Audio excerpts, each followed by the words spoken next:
A liberated Palestine means a liberated Middle East.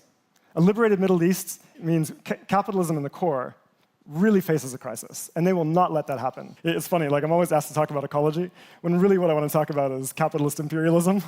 And the two are just are a piece of the same problem, right? The ecological crisis is ultimately playing out along colonial lines, right? We know that it is the countries of the Imperial Core that are overwhelmingly responsible, and specifically their ruling classes, who control the means of production and energy systems and investment, et cetera, are overwhelmingly responsible for the excess emissions that are driving climate breakdown, right? We know that's a fact. We also know it's a fact that the global south suffers the overwhelming majority of the impacts of climate breakdown, right? The people who have contributed literally nothing to the crisis whatsoever, not contributed a small amount, contributed nothing, right?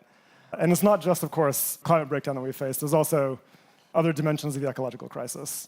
And here, too, we see the same thing playing out. When it comes to excess material use in the world economy, overwhelmingly, it's due to excess material use and accumulation in the Imperial Core. Half of the material use that's used in the core is net appropriated from the periphery, from the territories of the global south, right? Which causes severe damage. You don't see this damage in Sussex or in Finland. You see it in the Congo. You see it in Indonesia, right? You see it in Bolivia, in the frontiers of extraction. The core benefits and everyone else suffers. The ecological crisis represents processes of colonization and appropriation, and also is a disaster that's playing out along colonial lines. I think that's really important to spell out. And if we're not attentive to those colonial dimensions, I really think we're fundamentally missing the point. We're fundamentally missing the point. The other thing I want to point out here is that we're in this incredible paradox, right, where the world economy, we know, is just massively productive. Like, our productive capacities are incredible. Think of the scale of the labor that humanity has at its disposal, the resources, the technology, the factories, the energy, the materials. Incredible amounts of production to the point of breaking past ecological limits. And yet, the vast majority of the human population lives in conditions of massive deprivation. 80% of the population can't meet basic needs.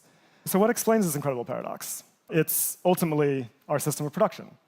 The social and ecological crisis that we face, which appears unresolvable, is ultimately a symptom of our system of production, capitalism, where our productive capacities, our incredible productive capacities, are organized overwhelmingly around what is most profitable to capital and what can most facilitate accumulation in the core, rather than what is obviously necessary to meet human needs and achieve our ecological objectives. And so we're in this wild place where it's like, oh, solving poverty is just going to take generations, right? If we're lucky, we'll get people above $1.90 a day by the end of the century, right?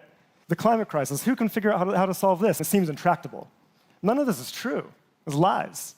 These are problems that can be very easily solved and very quickly. The problem is that we don't have control over our own productive capacities because we don't have an economic democracy, right? Some of us live in political democracies where from time to time we get to elect government officials. But when it comes to the economic system, not even the pretense of democracy is allowed to exist. And that is ultimately the contradiction we face, I think, right? This is a crisis that at its root is about capitalism and can only be resolved by overcoming that fact. And the antidote to capitalism is economic democracy, that we should have collective democratic control over what we are producing, what the goals of our production are, who benefits from our production, and so on. And when we do, we can solve these problems quickly, right? We know exactly what to do. The problem is we don't have the power. And so I think that in the face of this crisis, we have to have clarity about what has to be achieved, and we have to start building the movements that are capable of achieving that. For the South, there's another element I think we have to pay attention to, which is that they need economic sovereignty, right? They need economic liberation at a national level first. The global north is overwhelmingly responsible for the crisis, but the global south, we know, also needs to engage in ecological planning, energy transition, et cetera, et cetera. How does anyone expect them to do that when they do not have sovereign control over their own resources, their own labor, their own lands, their own energy, right? Under the thumb of structural adjustment programs that prevent them from using progressive industrial policy, prevent them from using progressive fiscal policy, prevent them from using progressive monetary policy, basic tools that we know can allow them to achieve developments and ecological transition, they are effectively denied from using. What is the solution to that for the South? Is struggles for economic liberation, right? Now, I think we have to be cognizant of the fact that a struggle for economic liberation in the South is fundamentally antithetical to the capitalist world economy. Because accumulation in the core depends utterly on the cheapening of labor and resources in the global south. It depends utterly on that and has for the past 500 years.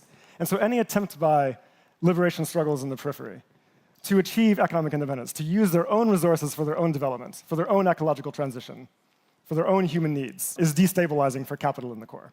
And capital reacts with the most extraordinary violent backlashes. We see it happening all the time. Now it is Palestine, before it was Libya, before it was Iraq, before it was Chile, before it was Indonesia, before it was the Congo. It will never stop. It's over and over again. And I think the situation in Palestine right now, we have to understand, is not primarily a moral one. That's how we think of it. That is not how capital thinks of it. For them, it is a matter of suppressing and crushing liberation movements, because a liberated Palestine means a liberated Middle East. A liberated Middle East means capitalism in the core really faces a crisis, and they will not let that happen. And they're unleashing the full violence of their extraordinary power to ensure it doesn't. And so I think that's really what we face, right? It's the world system dimension of the violence that we're seeing. And we have to be cognizant of that, and our struggles and our resistance have to be in proportion.